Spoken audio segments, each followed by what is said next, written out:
Ito yung Daytona. Parting lahat ng ano yan, pati yung NFC card. Root beer. Bruce Wayne. So ito lang na-prepare ko sa'yo sir na 99% copy. Sabi nga sir, depende yan sa nagdadalo. Actually, may Rolex yung kaibigan ko pero hindi marunong. Hindi marunong tumingin. Pangatlong order ni Master. Kanina root beer at saka Daytona at saka ano ba ito? Bruce Wayne.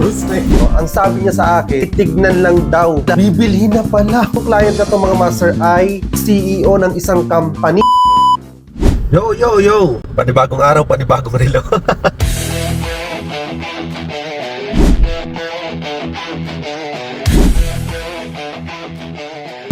So, andito na tayo ngayon sa location ni Master na nagpa-deliver sa atin. Isa pala tong corporation. Hindi ko na i-mention kung anong company nila. Pero hindi ko medyo big time si Master. Kasi gusto niya ako daw ang mag-deliver. Inaantay ko lang yung staff niya na lumabas. Ayaw kasi sa atin kaya si Master ang hinahanap. So, antayin natin. Let's go. Hapdi ng kahapong tila Hi, ma'am. pinabalikan. Ngunit sa puso Ito yung order mo po. Sir, hindi kita kukunin. Sige lang, focus lang, sir. Ito yung 99% sir. Daytona. Ay, ano pa yun? Buksan na lang natin para pakita. Yung mga Master, so papakita lang natin lahat ng item kay sir. Ito po. Ito yung Daytona.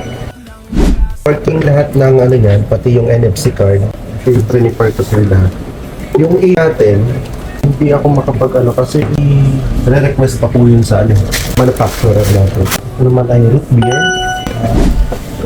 Umibay kasing tapos Meron tayo dito Bruce Wayne. So ito lang na-prepare ko sa'yo sir na mga 99% copy. Kasi mabilis talaga itong mabilis ng pag nag-arrive kasi siya dito, may mga naka-reserve na kaagad. Mostly yung mga item natin, mga ganito, yung mga 15K. Pero ito kasi, halimbawa yung AP na in-order nyo sa amin, siya, kung gusto nyo po, i-request po namin yun 5 to 10 days bago yung makarating dito sa amin. Tingnan mo po sir. May Babawas na rin. May pambawas ba kayo? Ay, magpapawas yan, sir. Gusto mo bawasan natin? Oo. Sige. Hindi kaya sa amin. Sige, bawasan natin. umibad kang mataas. Grabe no. Sige na nga. Mag-dilda na ito. Kinang at walang wakas sa pagyakap ng lakas na ikaw. Pero sabi nga sir, depende yan sa nagdadalo. Actually, may Rolex yung kaibigan ko pero hindi marunong tumingin. Hindi marunong tumingin. Okay. Depende kasi sa nagdadala. Sino ba naman mag-iisip ng peke ang suot mo? Ari kayo ng kumpanya. Ano ba naman, di ba? Sabi ko nga, kung nagbabasura, suotan mo ng original, iisipin nila, fake yan. Yung status mo, yung glide lock kasi yan, sir. Natutulak mo yung pailalim. Ako magtutulak. Okay. Pwede. Okay pala yun. Tulak mo ng next. konti. Hindi, okay na sa akin. Okay na yung ganyan. Okay na yung ganyan sa akin.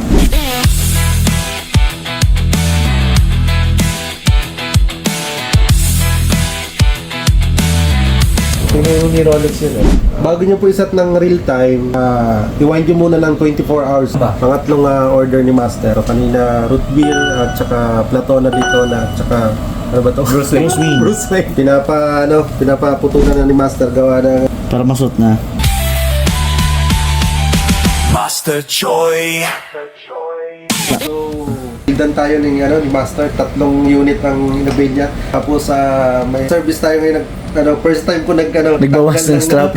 Napalabang ka First lang. time. First time po. So, ayun.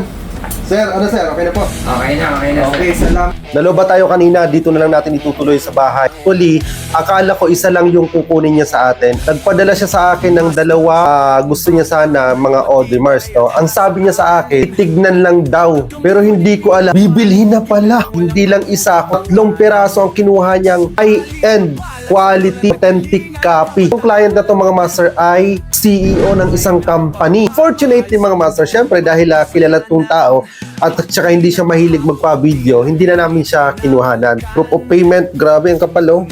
Grabe, imagine na lang, Master, kung bibili ka ng original, kulang pa to, wala pa tong 1/4, wala pa tong 1/8 kasi nagkakahalaga ng 0.2 million ang isang Rolex, mga Master. Tatlo yung kinuha niya. Di 3 million yun. 3.6, mga ganon. Tapos ang malupit pa neto, yung Platona, sa 6 million yun. Ganun kamahal yung Rolex Ice Platona. Sa ganitong amount lang, meron na siyang pang araw-araw, daily. Hanggang dito na lang yung video natin, panibagong araw, panibagong relo. Na ikaw mismong tumuklas, ikaw na minsang iniwan na yun, naging kwento ng lakas. Buster Choy.